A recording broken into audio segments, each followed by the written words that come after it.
The history of human activity in Michigan, a U.S. state in the Great Lakes, began with settlement of the western Great Lakes region by Native Americans perhaps as early as 11,000 BCE. The first Europeans to arrive in Michigan were the French. Explorer Etienne Brule traveled through Michigan in 1618 searching for a route to China. Soon the French laid claim to the land and began to trade with the local natives for furs. Men called voyageurs would travel the rivers by canoe trading various goods for furs that would bring a high price back in Europe. European exploration of Michigan, Etienne Brule, began in about 1620. The area was part of Canada from 1668 to 1763. In 1701, the French officer Antoine de la Mothe Cadillac, along with 51 additional French Canadians, founded a settlement called Fort Pontchartrain du Détroit, now the city of Detroit. When New France was defeated in the French and Indian War, it ceded the region to Britain in 1763. After the British defeat in the American Revolutionary War, the Treaty of Paris expanded the United States boundaries to include nearly all land east of the Mississippi River and south of Canada. Michigan was then part of the Old Northwest. From 1787 to 1800, it was part of the Northwest Territory.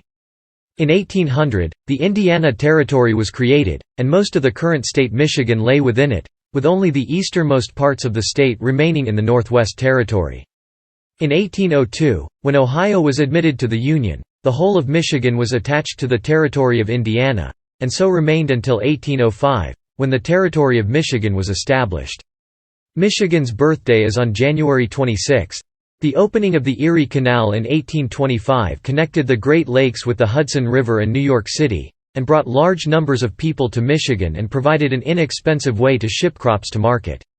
In 1835 the people approved the Constitution of 1835, thereby forming a state government, although congressional recognition was delayed pending resolution of a boundary dispute with Ohio known as the Toledo War.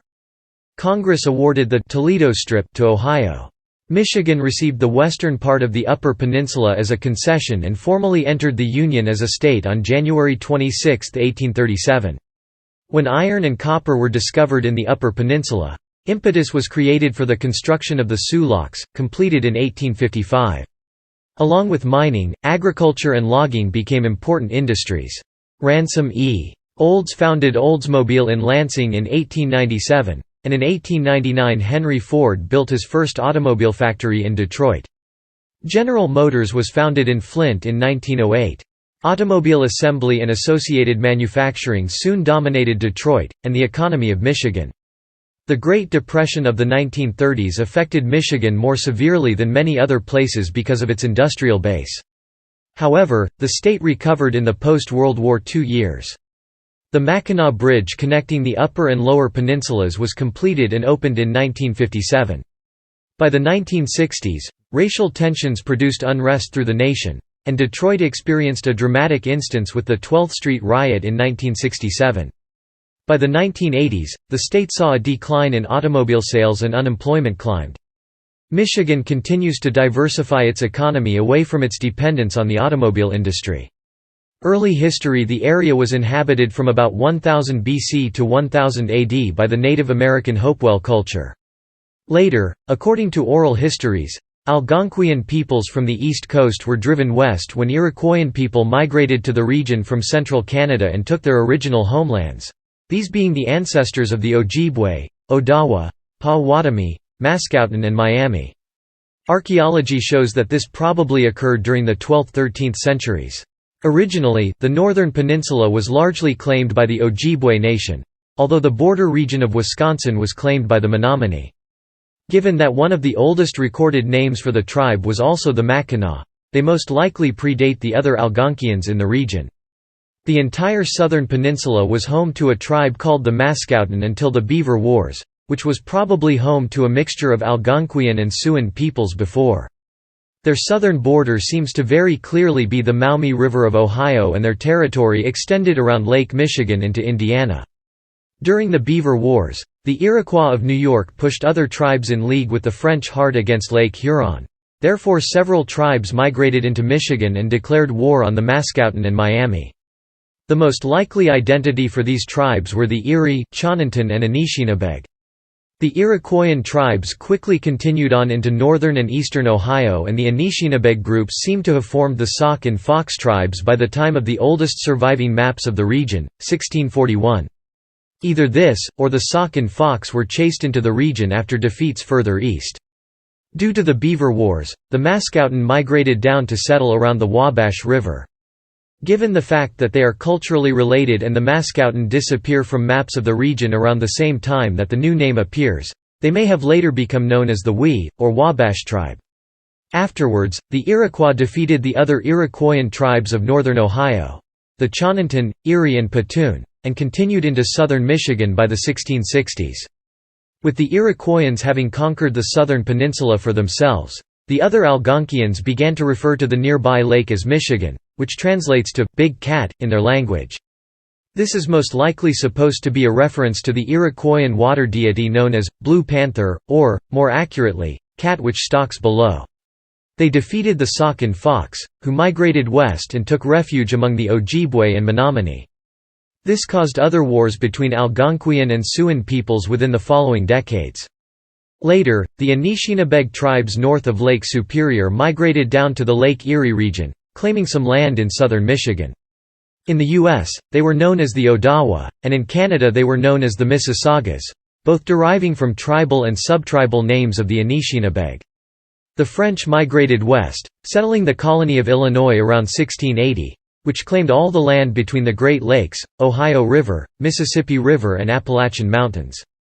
Together with their native allies, they chased the Iroquois out of the region by 1701, forcing them to sign a treaty recognizing the Niagara River and the Ohio-Pennsylvania borders as the ends of their lands.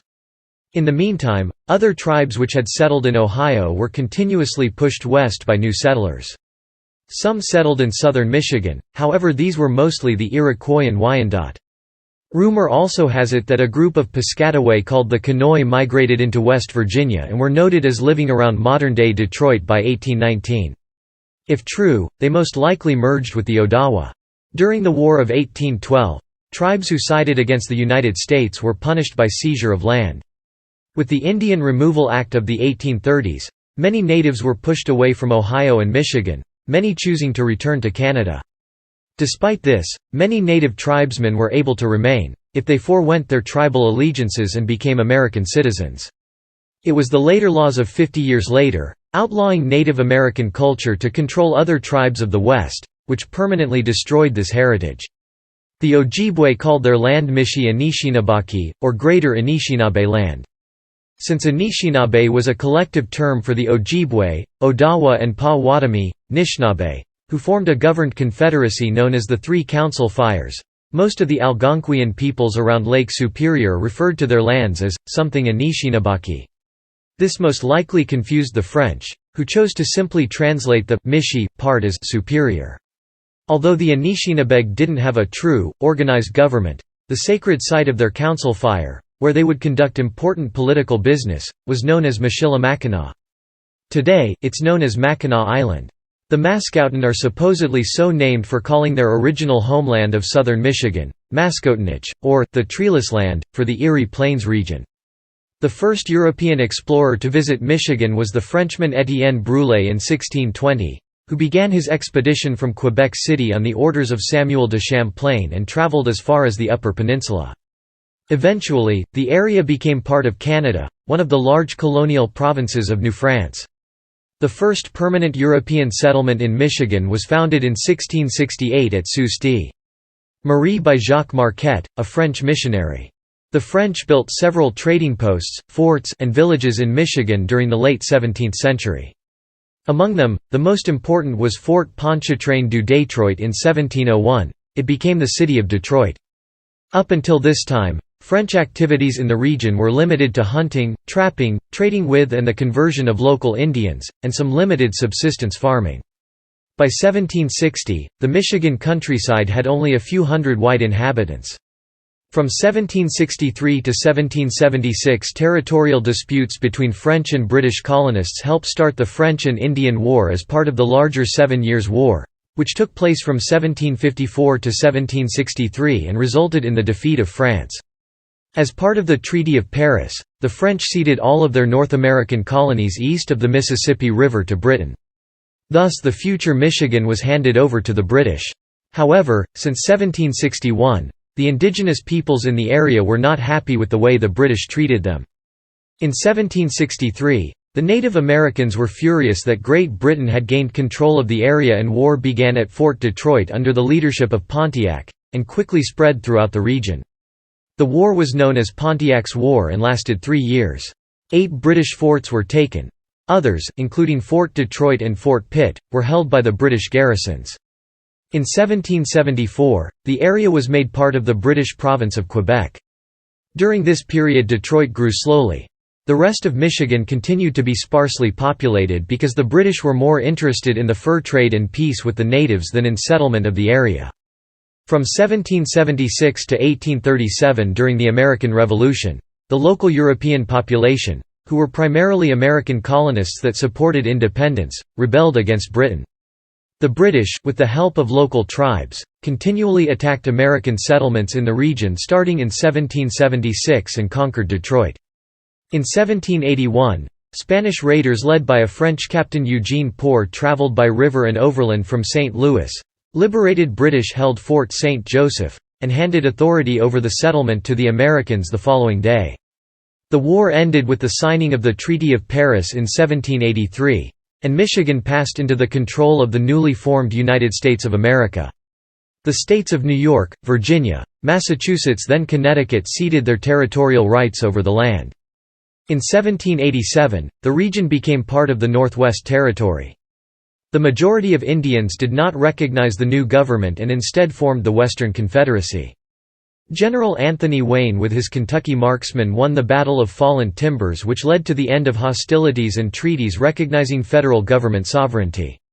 The British, however, continued to occupy Detroit and other fortifications. Under terms negotiated in the 1794 Jay Treaty, Britain withdrew from Detroit and Michilimackinac in 1796. Questions remained over the boundary for many years, and the United States did not have uncontested control of the Upper Peninsula and Drummond Island until 1818 and 1847, respectively. The land which is now Michigan was made part of Indiana Territory in 1800. Most was declared as Michigan Territory in 1805, including all of the Lower Peninsula. During the War of 1812, British forces from Canada captured Detroit and Fort Mackinac early on, giving them a strategic advantage and encouraging native revolt against the United States. American troops retook Detroit in 1813 and Fort Mackinac was returned to the Americans at the end of the war in 1815. Over the 1810s, the indigenous Ojibwe, Ottawa, and Potawatomi tribes increasingly decided to oppose white settlement and sided with the British against the U.S. government. After their defeat in the War of 1812, the tribes were forced to sell all of their land claims to the U.S. federal government by the Treaty of Saginaw and the Treaty of Chicago. After the war, the government built forts in some of the Northwest Territory, such as at Sault Ste.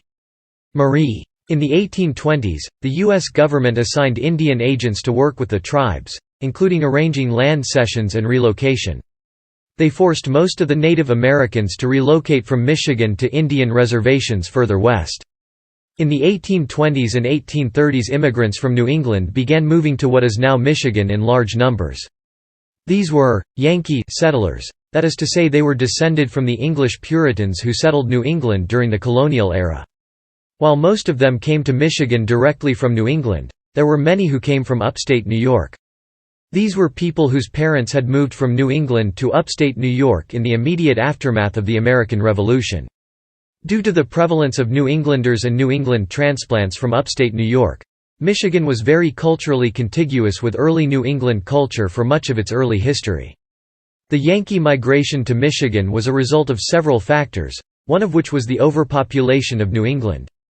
The old stock Yankee population had large families, often bearing up to 10 children in one household. Most people were expected to have their own piece of land to farm, and due to the massive and non-stop population boom, land in New England became scarce as every son claimed his own farmstead. As a result, there was not enough land for every family to have a self-sustaining farm, and Yankee settlers began leaving New England for the Midwestern United States. This resulted in Michigan's population expanding rapidly in the 1820s. The Erie Canal caused such an upsurge in immigration from New England that by 1837, it seemed as if all New England were coming, according to one pioneer. New England families considered it a route to the Promised Land. As a result of this heritage, the New England element of Michigan's population would remain culturally and politically dominant for a long time. Michigan's oldest university, the University of Michigan, was founded in Detroit in 1817 and was later moved to its present location in Ann Arbor. The state's oldest cultural institution, the Historical Society of Michigan, was established by Territorial Governor Lewis Cass and explorer Henry Schoolcraft in 1828. Rising settlement prompted the elevation of Michigan Territory to that of the present-day state. In 1835, the federal government enacted a law that would have created a state of Michigan. A territorial dispute with Ohio over the Toledo Strip, a stretch of land including the city of Toledo, delayed the final accession of statehood. The disputed zone became part of Ohio by the order of a revised bill passed by the U.S. Congress and signed into law by President Andrew Jackson, which also gave compensation to Michigan in the form of control of the Upper Peninsula. On January 26, 1837, Michigan became the 26th state of the Union. From 1837 to 1860, agriculture remained the main economic activity before 1860. During the early 1840s, large deposits of copper and iron ores were discovered on the Upper Peninsula. Michigan became the leading U.S. source of these ores by the end of the century, thanks to the influx of experienced Cornish miners to supervise operations. Michigan remained a frontier society up until around the time of the Civil War. Michigan pioneers were overwhelmingly of New England origins, including New England transplants from upstate New York. The amount with which the New England Yankee population predominated made Michigan unique among frontier states in the antebellum period. Due to this heritage, Michigan was on the forefront of the anti-slavery crusade and reforms during the 1840s and 1850s. Another result of this cultural influence was the strength of the Republican Party in Michigan. Long considered a «Yankee» party, Michigan would remain heavily Republican from the Civil War until the 1960s. The state's leadership in public education is also directly attributable to the New England influence. Towns such as Vermontville, Bangor, Hartford, Rochester, Utica, and Palmyra, Michigan were all named after towns in New England where the founders of those towns were from. The Congregational Church also was very strong in Michigan from most of Michigan's history, due to the New England origins of the state. New Englanders and New England transplants from upstate New York also filled the overwhelming majority of leadership roles in Michigan's early legislatures. Politics during the second party system, Michigan saw highly developed political parties mobilize the great mass of adult men. The Democratic Party dominated politics before the Civil War. It comprised numerous competing factions, including the federal officeholders who tried to control party affairs, local political organizations with their state legislators and postmasters who managed affairs locally, young anti-slavery activists, typically energized by pietistic ministers in the Baptist and Methodist churches. They fueled the Free Soil Party in 1848–52. Jacksonian Democrats who opposed taxes and government spending. Catholics, Episcopalians and liturgical Germans annoyed at the moralistic Pietists, and residents in the newer western districts who resented the elitism and power of Detroiters. The outstanding Democratic leader was Lewis Cass, who held numerous high offices and was the Democratic Party's losing candidate for president in 1848. Cass was best known for his moderation and support for democracy through popular sovereignty. Nativism flared up briefly when the Democrats proposed to allow recent immigrants to vote before they became citizens, and the Whigs opposed. 15 of Michigan's first 18 governors were of Yankee origins, either being from New England or being born in upstate New York to parents who were from New England. The minority Whig Party relied on conservative merchants, bankers and prosperous farmers, and especially on pietistic, moralistic Protestants from evangelical churches. Nationally, the Whig Party collapsed in the 1850s as compromise proved impossible between the anti-slavery Northerners, and the pro-slavery Southerners. For a few years in the mid-1850s, nativist fears of foreign immigrants, especially Catholic Irishmen and Germans, motivated the Know Nothing movement. It had little success beyond a brief control of city government in Marshall, Pontiac, Battle Creek, Mount Clemens, Kalamazoo, and Grand Rapids.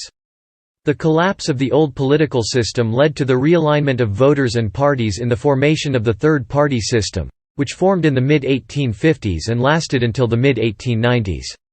Michigan was dominated for 80 years by the new Republican Party, later nicknamed the GOP. First established in Jackson and other cities in 1854, it gathered together anti-slavery elements from the Whig, Know-Nothing and Democratic parties, and was a majority in Michigan by the end of the decade. The Democrats had always used equalitarianism as a way to attack the rich elitist Whigs. Now the Republicans turned the tables by charging that Michigan's Democrats were in bed with the South's slave power aristocrats. The Republicans encouraged the moralistic spirit of the Pietists by turning it against slavery and the liquor traffic. 1860 to 1900 Civil War Michigan actively participated in the American Civil War, sending thousands of volunteers. A study of the cities of Grand Rapids and Niles shows an overwhelming surge of nationalism in 1861, whipping up enthusiasm for the war in all segments of society, and all political, religious, ethnic, and occupational groups. However, by 1862 the casualties were mounting and the war was increasingly focused on freeing the slaves in addition to preserving the Union. Copperhead Democrats called the war a failure, and it became more and more a partisan Republican effort. Michigan voters remained evenly split between the parties in the presidential election of 1864. Gilded Age after the war, the local economy became more varied and began to prosper. During the 1870s, the lumbering, railroads, dairy farming and diversified industry grew rapidly in the state. This led to the rise of several wealthy socialite families such as the Hartwick family. The population doubled between 1870 and 1890. Toward the end of the century, the state government established a state school system on the German model, with public schools, high schools, normal schools or colleges for training teachers of lower grades, and colleges for classical academic studies and professors. It dedicated more funds to public education than did any other state in the nation. Within a few years, it established 4-year curricula at its normal colleges for teachers, and was the first state to establish a full college program for them. Railroads have been vital in the history of the population and trade of rough and finished goods in the state of Michigan. While some coastal settlements had previously existed supplied by sailing ships and steamers on the Great Lakes, the population, commercial, and industrial growth of the state further bloomed with the establishment of the railroad.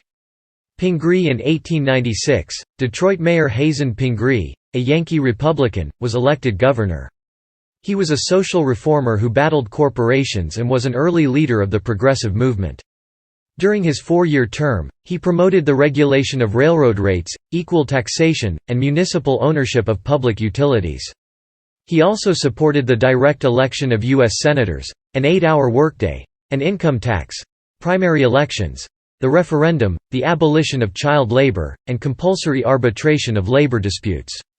Opposition from Democrats and business-oriented Republicans blocked most of his proposals. Pingree expressed the progressive fear of corporate power, saying, "I do not condemn corporations and rich men," he said, "but I would keep them within their proper spheres. It is not safe to entrust the government of the country to the influence of Wall Street." 1900 to 1941 Urban Michigan grew rapidly in the early 20th century, pulled along by the automobile industry in Detroit and vicinity. The breakfast cereal industry was based in Battle Creek, where 2 Kellogg's and a Post built on the local Seventh-day Adventist heritage and put the city on the map. Less flamboyantly, thousands of machine shops opened in medium and small cities across the state. Automobiles during the early 20th century, manufacturing industries became the main source of revenue for Michigan, in large part, because of the automobile. In 1897, the Olds Motor Vehicle Company opened a factory in Lansing. In 1903, Ford Motor Company was also founded nearby in Detroit. In 1904 William Durant of the Flint, Michigan Durant Coach Works, a maker of horse carriages, set his sights on Buick motorcars, which he soon acquired. With the mass production of the Ford Model T, Detroit became the world capital of the auto industry. General Motors was formed a few years later as William Durant along with Alfred Sloan purchased Oldsmobile, Cadillac, Oakland and other car companies. They soon moved their headquarters from Flint, Michigan to Detroit, Michigan.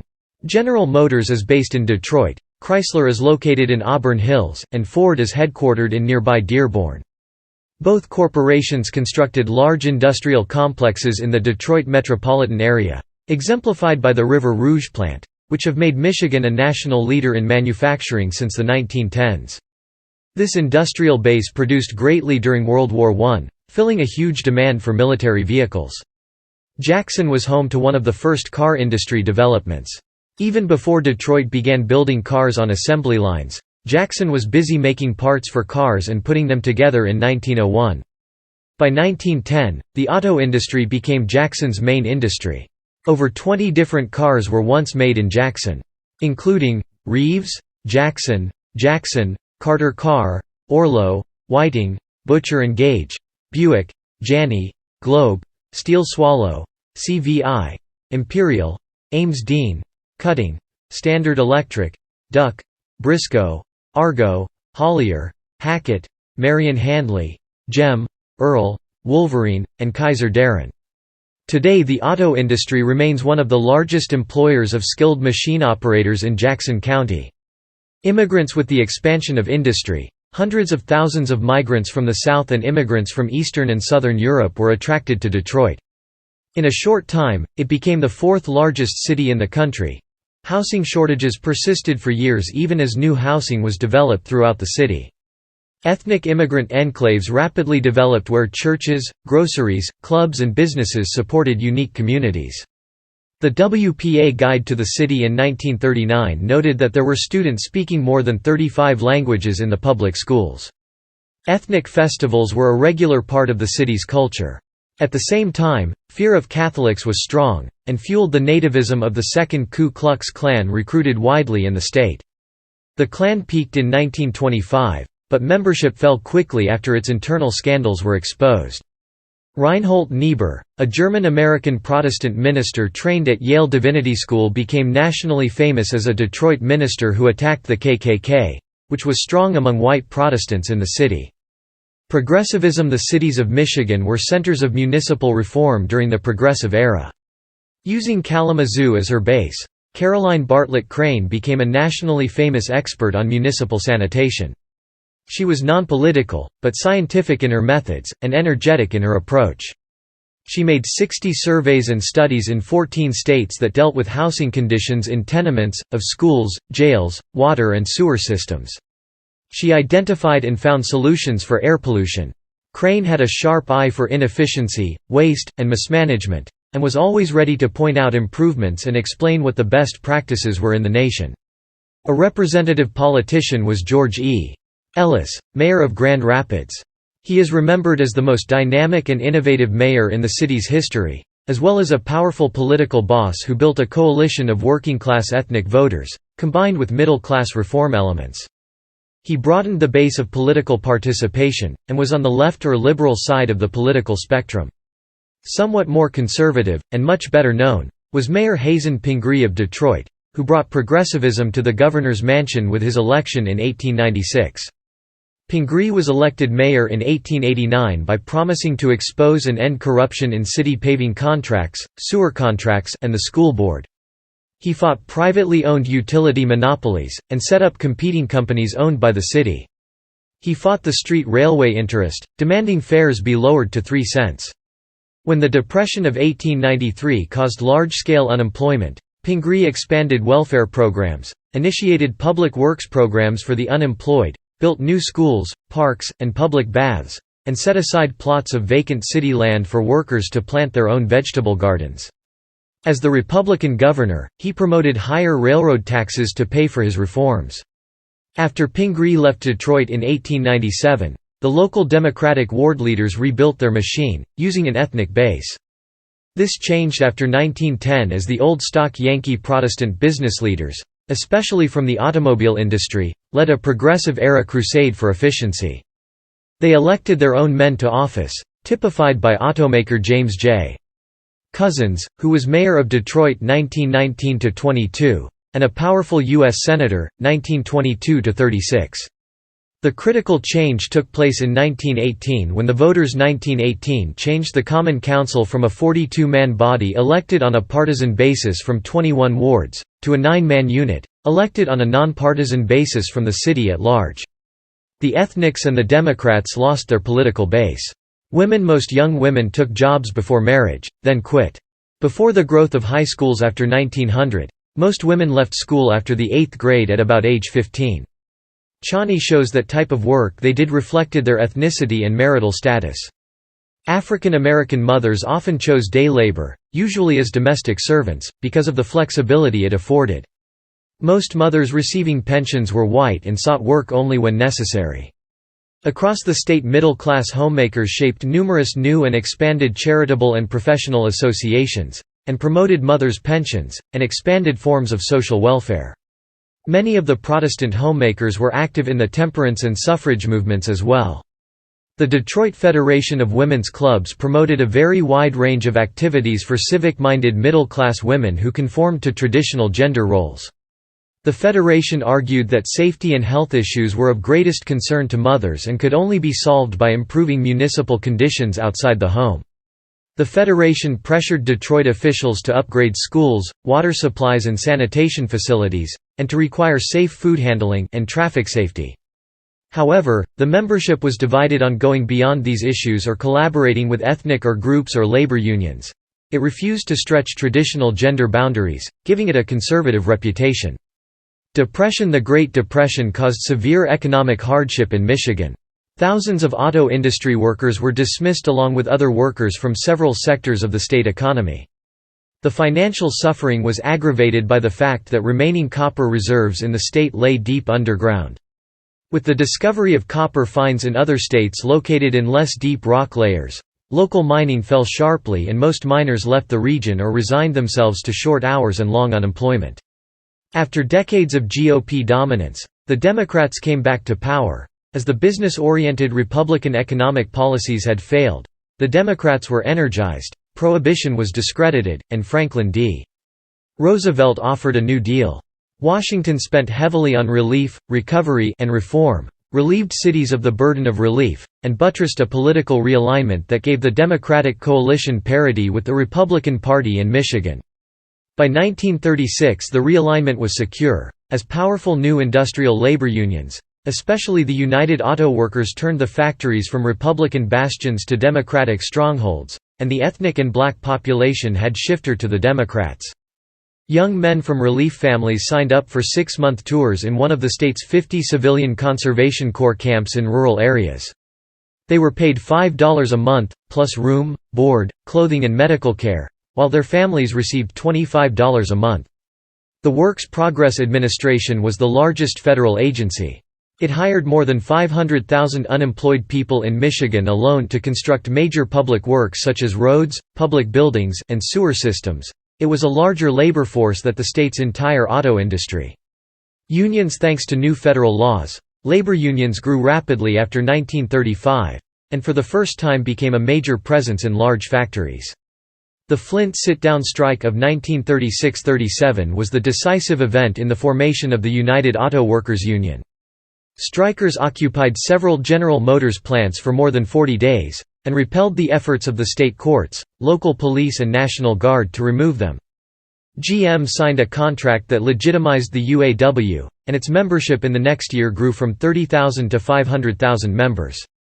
During World War II, Walter Reuther took control of the UAW, and soon led major strikes in 1946. He ousted the Communists from the positions of power, especially at the Ford Local 600. He was one of the most articulate and energetic leaders of the CIO, and of the merged AFL-CIO. Using brilliant negotiating tactics, he leveraged high profits for the Big Three automakers into higher wages and superior benefits for UAW members. After 1941, the entry of the United States into World War II in 1941, the same year ended the economic contraction in Michigan.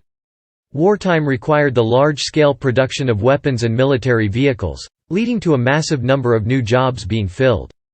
After the end of the war, both the automotive and copper mining industries recovered. Starting during World War I, the Great Migration fueled the movement of hundreds of thousands of African Americans from the South to industrial jobs in Michigan, especially in Detroit. Migration of white Southerners from Appalachia to the city increased the volatility of change.